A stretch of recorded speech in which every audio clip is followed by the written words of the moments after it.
বৈষম্য বিরোধী ছাত্র আন্দোলনের আহতদের চিকিৎসার ব্যয় বহন করবে সরকার, স্বাস্থ্য মন্ত্রণালয়। চট্টগ্রামের সাবেক সংসদ সদস্য এম এ লতিফ 3 দিনের রিমান্ডে। স্বরাষ্ট্র উপদেষ্টার দায়িত্ব পাওয়া কে এই জাহাঙ্গীর? মানুষকে বোকা বানানোর চেষ্টা হচ্ছে বললেন গোলাম মাওলা রনি।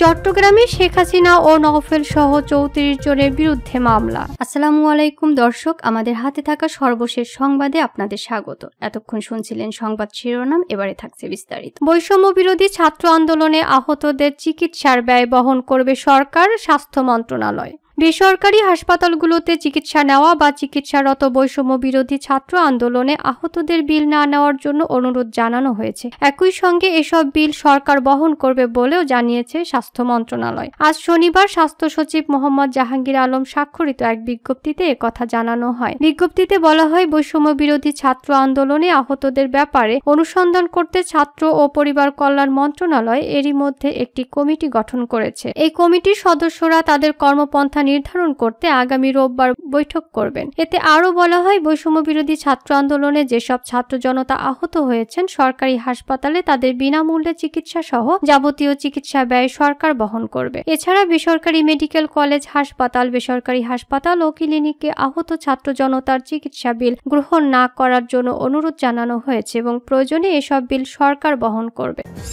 চট্টগ্রামের সাবেক সংসদ সদস্য এম এ লতিফ 3 দিনের রিমান্ডে। চট্টগ্রাম 1 বন্দর পতেঙ্গা আসনে আওয়ামী লীগ সরকারের সাবেক সংসদ সদস্য এম এ লতিফকে বিস্ফোরক দ্রব্য নিয়ন্ত্রণ আইনের মামলায় জিজ্ঞাসাবাদ করতে 3 দিনের রিমান্ড মঞ্জুর করেছেন আদালত। শনিবার দুপুরে চট্টগ্রাম মেট্রোপলিটন ম্যাজিস্ট্রেট জুয়েল দেব শুনানি শেষে এই আদেশ দেন। এর আগে গতরাতে তাকে গ্রেপ্তার করে পুলিশ। নগর পুলিশের উপকমিশনার প্রসিকিউশন এএম হুমায়ুন কবির বলেন, বিস্ফোরক দ্রব্য নিয়ন্ত্রণ আইনের মামলায় এম এ লতিফকে জিজ্ঞাসাবাদ করতে 7 দিনের রিমান্ডের আবেদন করে ডবলমুরিং থানার পুলিশ। পরে শুনানি শেষে 3 দিনের রিমান্ড মঞ্জুর করেন আদালত। মামলার এজাহারে বলা হয়, নগরের নিউ মার্কেট এলাকা থেকে বৈষম্য বিরোধী ছাত্র আন্দোলনের কর্মসূচি শেষে ফেরার পথে গত 4 জুলাই ডাবলমুরিং থানার দেওয়ানহাট এলাকায় এরশাদ একজন গুলিতে আহত হন। নগর ছাত্রলীগ নেতা জাকারিয়া দস্তগীর সহ বাকি আসামিরা বাদী ও তার সঙ্গে থাকা লোকজনকে রড, হকি স্টিক দিয়ে পিটিয়ে আহত করেন। এছাড়া তারা ককটেল বিস্ফোরণ করেন বলে ওই মামলার এজাহারে বলা হয়। এ ঘটনায় আহত এরশাদ বাদী হয়ে থানায় এম এ লতিফ সহ 16 জনের নাম উল্লেখ করে এবং অজ্ঞাত পরিচয় 100 থেকে 150 জনকে আসামি করে মামলা করেন। স্বরাষ্ট্র উপদেষ্টায় দায়িত্ব পাওয়া কে এই জাহাঙ্গীর?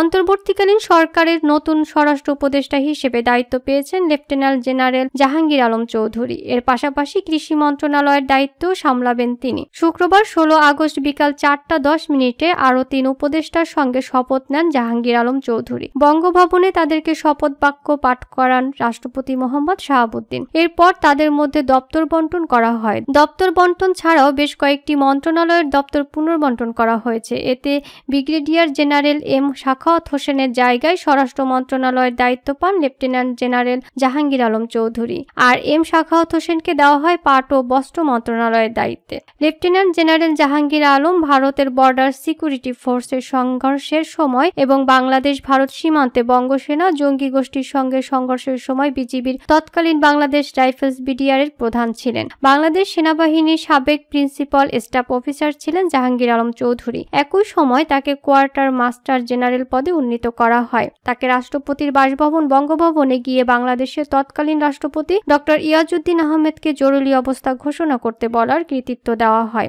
জাহাঙ্গীর আলম চৌধুরীর জন্ম 2 ফেব্রুয়ারি 1953 সালে এবং 1975 সালে বাংলাদেশ সেনাবাহিনীর আর্টিলারি কর্পসে কমিশন করেন। একজন গানার হিসেবে কর্মজীবন শুরুর পর তিনি কমান্ডিং 2 আর্টিলারি ব্রিগেডস এবং ফিল্ড আর্টিলারি রেজিমেন্টস সহ বিভিন্ন দায়িত্ব পালন করেন। বাংলাদেশ সামরিক একাডেমির প্রশিক্ষকও ছিলেন জাহাঙ্গীর আলম চৌধুরী। এরপর তিনি ইন্টার সার্ভিসেস সিলেকশন বোর্ডে একটি গ্রুপ টেস্টিং অফিসার জিটিও হিসেবে দায়িত্ব পালন করেন। 1994 থেকে 1996 সালের মধ্যে বসনিয়া, হার্জেগোভিনা, রুয়ান্ডা এবং জর্জিয়াতে জাতিসংঘের সামরিক পর্যবেক্ষক ও স্টাফ হিসেবে 3টি ভিন্ন জাতিসংঘ মিশনে কাজ করেছিলেন তিনি। জাহাঙ্গীর আলম ডিফেন্স সার্ভিসের কমান্ড এবং স্টাফ কলেজে এবং ঢাকা ন্যাশনাল ডিফেন্স কলেজের স্নাতক। 2009 সালের 25 ফেব্রুয়ারি বিডিআর বিদ্রোহে তার উত্তরাধিকারী মেজর জেনারেল শাকিল আহমেদ ও তার স্ত্রী নাজনীন হোসেন শাকিল শহীদ হন। এরপর কিউএমজি হিসেবে মোহাম্মদ জাহাঙ্গীর আলম চৌধুরী সেনাবাহিনীর তদন্ত কমিটির নেতৃত্ব দেন।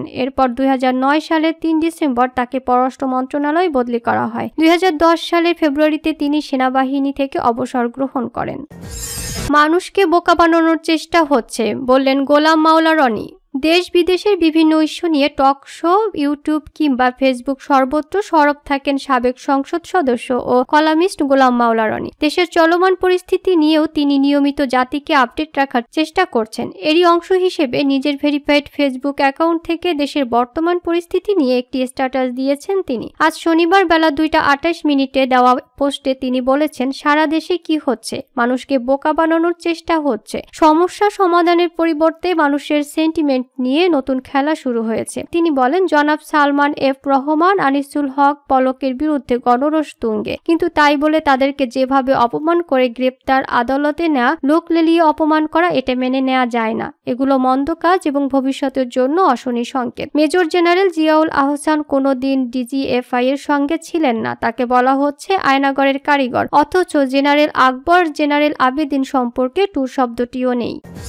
চট্টগ্রামে শেখ হাসিনা, নওফেল সহ 34 জনের বিরুদ্ধে মামলা। চট্টগ্রাম নগরের চান্দগাঁও থানা এলাকায় এইচএসসি পরীক্ষার্থী তানভীর সিদ্দিকী 19 নিহতের ঘটনায় মামলা হয়েছে। শনিবার ভুক্তভোগী শিক্ষার্থীরা চাচা মোহাম্মদ পারভেজ বাদী হয়ে মামলাটি দায়ের করেন। এতে সাবেক প্রধানমন্ত্রী শেখ হাসিনা ও সাবেক শিক্ষামন্ত্রী মহিবুল হাসান চৌধুরী, নওফেল সহ মোট 34 জনকে আসামি করা হয়েছে। এছাড়া অজ্ঞাত পরিচয়ে আসামি করা হয়েছে 40 থেকে 50 জনকে। মামলার এজাহারে বাদী পারভেজ উল্লেখ করেন, আমার ভাতিজা তানভীর সিদ্দিকী নগরীর আশেকান আউলিয়া ডিগ্রি কলেজের এইচএসসি পরীক্ষার্থী। গত 18 জুলাই দুপুর অনুমান 2:40 শাটডাউন কর্মসূচিতে অংশগ্রহণ করে মুরাদপুর থেকে শান্তিপূর্ণভাবে মিছিল নিয়ে চান্দগাঁও থানাধীন বদ্দারহাট কাঁচা বাজারের সামনে সড়কে অবস্থান করে। ওই দিন বিকাল 4:20 সাবেক প্রধানমন্ত্রী শেখ হাসিনা ও সাবেক শিক্ষামন্ত্রী মহিবুল হাসান চৌধুরী নওফেলের নির্দেশে বিবাদীরা ধারালো চাপাতি, কিরিচ সহ মারাত্মক আগ্নেয়াস্ত্র চান্দগাঁও ওয়াপদা অফিসের দিক থেকে এসে বৈষম্য বিরোধী ছাত্র আন্দোলনকারী